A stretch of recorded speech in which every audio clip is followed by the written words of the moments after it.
Quelles sont les 10 erreurs financières les plus courantes? Alors la première des erreurs, c'est de ne pas faire de budget. Et vous savez ô combien on est, j'allais dire, très rigoureux et qu'on a un aspect militaire là-dessus. Faites en sorte de vous faire un budget. Il faut challenger votre budget, il faut le suivre. Si vous êtes seul, vous le suivez seul une fois par mois. Si vous êtes en couple, c'est pareil. C'est des discussions de couple qui ne sont pas très agréables, mais quand on traverse des montagnes, après, ça renforce le couple. Donc ça, c'est important de le faire. Donc vraiment, le budget, c'est un élément important. Sur notre site, on a des tableaux de budget qui sont accessibles gratuitement. Surtout, n'hésitez pas, on sera un plaisir de vous les partager. Deuxième élément, il faut regarder toutes ces petites dépenses mensuelles. Vous savez, tous ces abonnements à 2 €, 5 €, 10 €, 30 € qui sont prélevés chaque mois sur votre compte. Est-ce que vous en avez vraiment besoin? Est-ce que vous ne pourriez pas partager votre abonnement à une plateforme de streaming avec vos parents, avec un cousin, etc. pour diviser le prix par deux?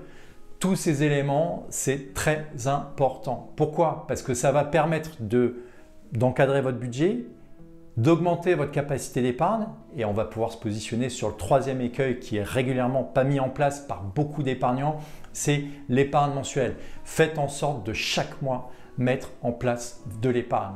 Voilà, on est début du mois et qu'est-ce qu'on fait? On place de l'argent. On paye son crédit, on paye son loyer et on met en place tous les versements possibles et imaginables sur les différents types de supports. Pourquoi? Parce que ça va vous permettre de faire croître quelque part votre masse financière, votre patrimoine. Si je devais avoir une baseline, l'épargne se constitue en début de mois et ça c'est le seul élément qu'il faut que vous reteniez de toutes les petites vidéos qu'on vous fait, c'est l'épargne se constitue en début de mois. Et sur le long terme, avec l'effet de levier de l'épargne mensuelle et les intérêts composés, ça vous fait des sommes qui sont rondelettes sans que vous n'ayez vu quoi que ce soit. Donc vous avez vraiment intérêt à mettre en place cette épargne mensuelle. Quatrième écueil, c'est de ne pas investir, tout simplement. Ça fait vraiment partie de la philosophie des erreurs financières. Il faut investir de manière régulière, de manière récurrente. Et pour ça, si on est averse au risque, il faut quelque part définir ses horizons de placement, court, moyen, long terme, ses objectifs de placement. Vous pouvez avoir différents objectifs de placement, on a fait plein de vidéos là-dessus. Voilà, donc en tout cas, l'investissement reste un élément qui est très important. On a également bien évidemment les dettes non réglées. Pour augmenter quelque part son patrimoine, c'est important de se désengager de toutes ces dettes. Je vais être assez dur par rapport aux dettes, mais quand vous avez acheté un appartement à crédit ou votre maison, que vous l'avez acheté, vous avez apporté 10% de la valeur de la maison, d'accord? Eh bien, il faut que vous disiez à chaque fois que vous rentrez chez vous, 90% de la maison, 90% de la surface appartient à votre banquier. Alors l'idée, c'est pas de se le dire tous les jours, mais il faut en avoir conscience. Un crédit vous engage, voilà, et se rembourse. C'est très important. Donc, rembourser ses dettes, c'est un élément qui est vraiment, vraiment très important. On a également le risque de l'assurance. Il faut savoir faire face aux aléas de la vie. Alors, on peut faire face aux aléas de la vie quand c'est des aléas qui arrivent avec une épargne de précaution, mais de temps en temps, il peut y avoir des aléas qui sont beaucoup plus impliquants financièrement. Donc, vous avez intérêt à mettre en place des systèmes d'assurance qui vous protègent, ce qu'on appelle de la prévoyance face à des accidents de la vie, etc. etc. Ça, c'est vraiment important de le mettre en place. Ça vous sécurisera et ça sécurisera aussi votre famille. C'est vraiment, vraiment important.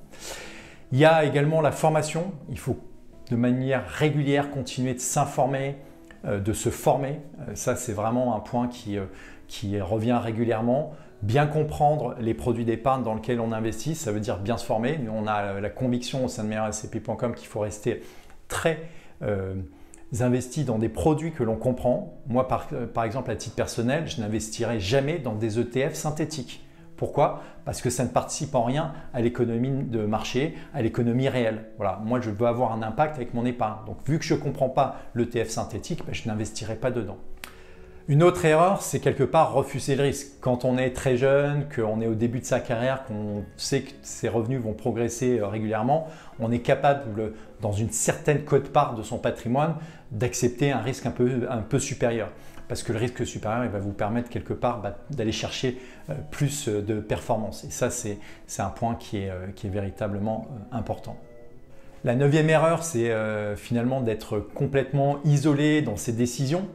Moi, je pense que la gestion de patrimoine, la définition d'objectifs, la sélection de produits, ça se fait en parlant beaucoup, en parlant à travers, j'allais dire, des plateformes qui existent, d'épargnants, en échangeant avec votre conseiller en gestion de patrimoine, avec des plateformes comme meilleurscpi.com, etc., avec vos amis. Je pense que c'est important d'échanger. Ça va vous permettre de vous bâtir des convictions.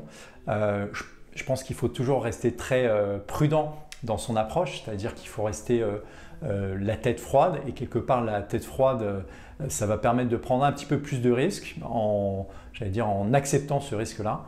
Voilà, donc je pense que tout ça, ça participe à une meilleure gestion de patrimoine, de ne pas être dans l'isolement, mais vraiment être dans le partage. Et puis dernier élément, je pense que c'est finalement peut-être le plus dur, mais en même temps celui qui apprend le plus. Il faut apprendre de ses erreurs. Ne pas apprendre de ses erreurs, c'est vraiment dommage, c'est presque philosophique, c'est presque du coaching. Mais je pense que quand vous investissez et que vous faites une erreur, voilà, et moi j'en ai fait plein, j'en ferai encore d'autres, etc. Quelque part, il faut apprendre de ses erreurs. Votre gestion de patrimoine, votre définition des objectifs, votre constitution au fil de l'eau de tous ces outils qui ne sont qu'un moyen pour avoir une vie paisible sur d'autres aspects qui vous enrichiront sans doute beaucoup plus, d'aller faire une marche en montagne, de faire du sport, de partager avec votre famille, vos enfants, etc. Voilà, ne pas apprendre de ses erreurs, c'est dommage. Et on sait bien que définir finalement tout ça, ça prend du temps. Donc la gestion de patrimoine, la gestion de votre épargne, de votre patrimoine, ce n'est pas un sprint, c'est une marche et ça prend beaucoup de temps et ça prend presque, j'allais dire, toute la vie. On est ravis que vous ayez vu cette vidéo. Si vous avez des questions, des recommandations, des suggestions, comme d'habitude, on se fera un plaisir d'y répondre. À très vite sur meilleurscpi.com.